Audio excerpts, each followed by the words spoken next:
I'm James, and I'm an old guy in Europe.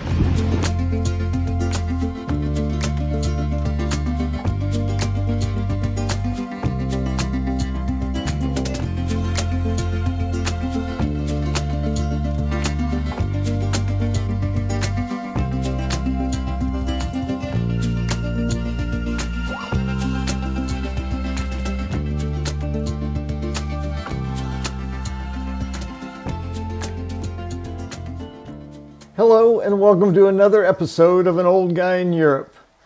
This week, among other things, I talk with Carl Munson on the Good Morning Portugal Show about my plans for moving to Espinho and the impact that moving can have on our close relationships.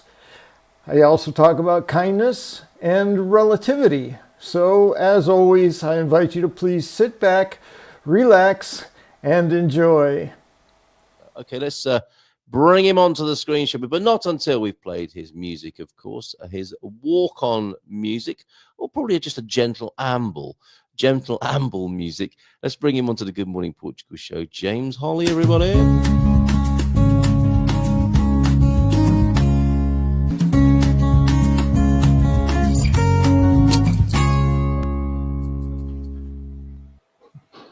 Bom dia!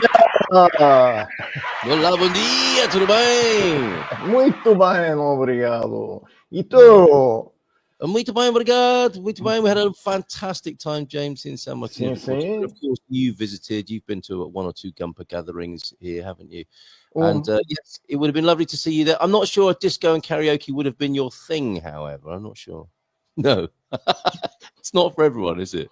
Watching, listening, appreciating, but not singing. I think you like the music. Yeah. I mean, I used to sing, but I haven't for years. And yeah, it would hurt people's ears, I think, if I made an effort at that. We didn't exclude people on that basis. Very inclusive, very, very community. I hope you put the best singers on last. Actually, no. And I think that's always difficult with karaoke. I don't know who it was who started the proceedings. It might have been Terence Austin. But whoever it was who sang first sang brilliantly. And then I think other people think, well, I can't beat that. You need someone terrible to start a karaoke, I think, don't you? And then everyone thinks, oh, I could do better than that, especially after a couple of karaoke juices. And then they, everyone feels a somewhat better singer and dancer, I think, after a little bit of that. Yeah, so yeah, we need if you're already nervous about it, and then someone really great goes on, and you're you're not. It's like, oh my God, I can't go on. No, never mind. Change my mind. Next. Never mind. Someone else go on, please. Yes, yeah, I might have a go. No, I need to go to the bathroom. See you. Bye. I left something in my car. Where's James? He was right next to me a minute ago. Yes, mic drop of a kind. So how are you? How was your weekend? Do you have a nice quiet one? Very quiet, yeah. For a couple of reasons. One was that there was intermittent rain throughout the weekend, so going out was definitely off the list. And both Sidonio and Luisa were occupied doing other things all day Saturday and most of the day Sunday. So I basically had the run of the whole place to myself. But it's really just my studio anyway. So it was very quiet. They don't have to worry about you having a mad party, do they? I don't suppose. No, not at all. No mad parties, no destroying furniture, no drunken nights, none of those kinds of things. Right. We'll save that for your housewarming.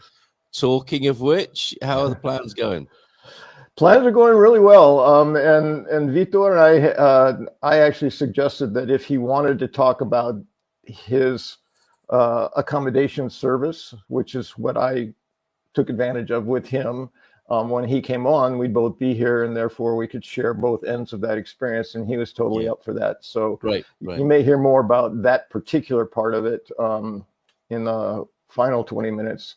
But he and I have both been in touch with it's so weird to call people who I just know we're going to be friends. It's like landlady. No, it's such an old-fashioned sound, isn't it? Yeah, it's not even land; it's a building. Yes, my building lady. And again, it's owned by her and her husband, so it's not really just her. But I haven't met him yet. And anyway, She's really great. I actually invited her to join me on the show today. I was going to have her be sort of a surprise guest for you, Oh, really? and for the audience. But her husband goes to work at 8, and she's got 3 kids to get ready for school and take to school. So she A just bit of a busy time right now. yeah, Yes, the this timing time. just what she wouldn't even be back till 9. So said, oh, well, but she was game. She was nervous. Oh, I've never done anything like that before. I said, oh, it'll be great. Carl's really easy to be with. The audience is very loving and accepting. And she said, okay, well, I'll give it a go. She was willing to do it. But then when she found out the time, she couldn't. So I just really appreciated her willingness to give it a try. Yeah. And absolutely. maybe another time, I don't know. But she's just, her personality is just so no, that's not a good word. An infectious personality. Yeah, infectious, contagious. I don't know, but she laughs easily. She's very friendly. It's just she's one of those people that your whole body lightens up when you're around her and engaging with her. So I thought, wow, that'd be a great personality to bring on the show. Yes. Even if she was nervous, she would just laugh a lot, and that would be infectious. So yes, yeah, we'd love to meet her at some point. Hopefully we can do that. Yeah. And she sounds very Portuguese to me, James. Yes, well, a little more outgoing, I think, than most of the Portuguese I have met. Right. But again, her English is really good. So it makes it easier to interact with her than it might be for me to try to interact with other Portuguese in a way that was very relaxed and easy, and you could just say stuff and go with it. So, that may have something to do with it, but I think most of it is just her personality. Yes. So she contacted me and said, hey, the move-in date doesn't have to be a hard and solid date. If you want to be here a little bit early, just let me know and I'll come and let you in and blah, blah. It's like just whatever works best for you. So having that flexibility was really nice as well. I just think it's going to be a really smooth working relationship. And as I said, I just anticipate a good friendship coming out of it as well. Wonderful. So have you sorted your transport? The short answer is yes. We've got it worked out because Guillermo, who is Sidonio and Louisa's son, is moving to Espinho. As he's engaged and he's moving to an apartment with his fiance. So it'll be his first place of his own outside of the family home. What a great moment. And he's very excited and very eager while trying to hold back the eagerness so that he doesn't insult his parents. I think, there's when you're in your early 20s, I can't wait to go. No offense. And mom's feeling sad inside, and how she carries that out is to call him a traitor and I'm mad at you, but not really. I mean, he knows she's not really mad. She's just sad, but that's so there's just that's right. Yes. Leave me here without you. It's like, okay. And there may be, I don't know. We haven't really talked about it much. So a lot of this is just my interpretation of how people are behaving and talking. But, calling someone a traitor. And she called me a traitor, too, because I said, well, I'm happy I'm not your son. Yeah, she's got a lot of that to deal with. But she said, but you're still a traitor. I said, okay, I can take it. So so there's the mixed emotions for me of being both excited and knowing that I'm leaving this behind, and for her I think it's a mix of I don't know, disappointment that it's changing, that it's not going to be what it is, a certain amount of sadness that comes from feeling close to somebody. So it's just a part of the grieving process that we talk about when M's on, and other times. Any loss then is the source of some form of grief, and this is definitely a loss. It's also a gain for me. It'll be a gain for her as well, I think, because she intends to rent this place out, and I came in at a really great rent, and she's she has the opportunity now after 3 years to kind of catch up with the market. It's still going to be a really great rent. It's just not going to be what I got. So there's a lot of change, and you can kind of feel it. It's interesting, the shift in energy, I think there's a sense of trying to create some separation before the move actually happens, so that when it actually happens, it's not as hard, something along that line. So there's this sort of push-pull thing in there, barely perceptible, but I believe it's there. So, on that note, James, whilst you've prompted me there, I'm talking to Aviva this weekend, and with the Millers last weekend in Battaglia, there's definitely space to kind of formalize and create a space, acknowledge these more difficult, what we might call the darker sides of life for us foreigners here in Portugal. So after some amazing conversations, the ongoing conversation you and I have, and with Em, as you mentioned, there's something in the air about providing a space for people to talk about the more difficult aspects. And for me, it's really important because whilst it's like, that's all negative, difficult stuff about Portugal, we don't want to talk about that, we're having a great time. What's really prompted me to take it to a new level and really do something about it is, if it's not addressed, it can become toxic and a downward spiral. That to me, it suddenly occurred to me that's the important thing about it, is if people don't have a space or don't know of a space in which they can talk about some of the things that are troubling or challenging about their life here, it can seem much worse and be much worse than it might have been if it was talked about and aired and shared, and some maybe some advice and support was gained earlier on in the process, because that's what us human beings are like, aren't we? If we fester and things become toxic, it just seems so much worse than it might actually be. So and anticipation is almost always worse than the actuality. Absolutely. So, yes, that's a Mark Twain thing, isn't it? I'm an old man and I've known a great many things in my life, most of which never happened. And that's how it is, isn't it? With stress, it's like so much of stress is thinking about what could happen rather than what does.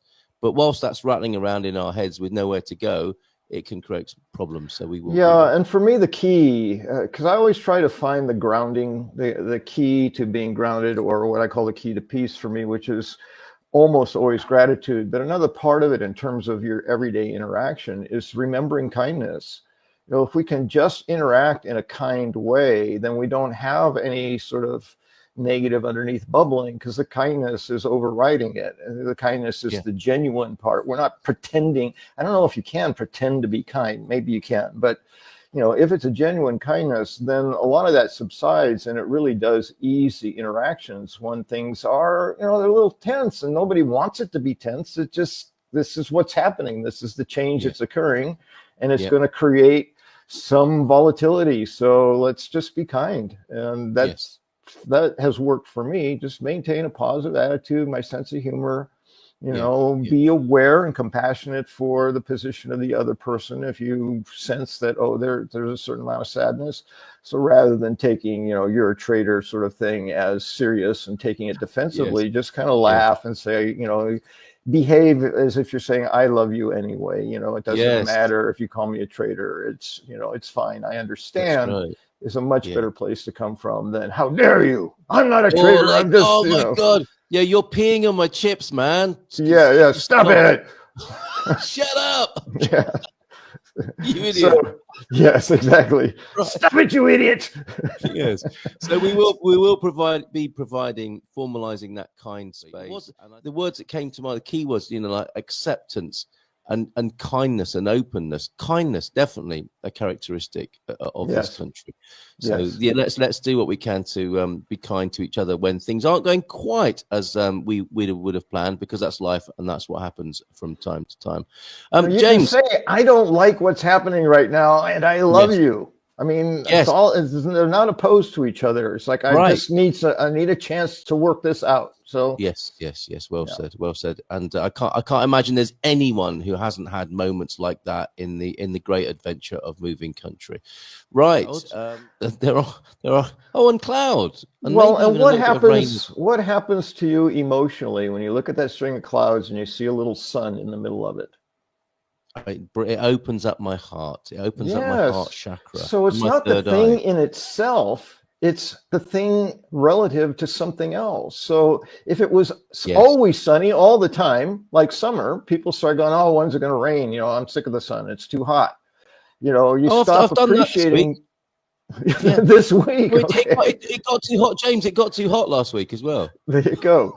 So it's a thing relative to something else that can make it special. I think that's why people get so excited in sports when your team wins. It's like, oh, that's the sunshine in a bunch of clouds, you know, for the years that they were losing. It's those moments that really raise our vibration and our feeling of gratitude and love and things. So a picture of sunshine in the middle of the winter, you know, it's like, oh yeah, there's a sense of, ooh, I really appreciate that. But if you did that in July, yeah, okay, nice picture. Whatever. Yeah, we could do with a bit of rain, actually. It's far too hot. Yeah, for it's the last getting a little 3 weeks. dry, a little hot. The reservoirs are drying up, you know, we need some rain. Yeah. That's us, So though, that's isn't just it? human. Roller coaster ride of human life. Yes, that's just human behavior, I think. Well, the Munson's mailbag picture is yesterday. Look at that. I mean, that beautiful sunshine highlighting the word Yeah. I Portugal love on the screen. contrast too. Yesterday. Look at that sky against the white and the gray. It's beautiful. Yeah, that was absolutely.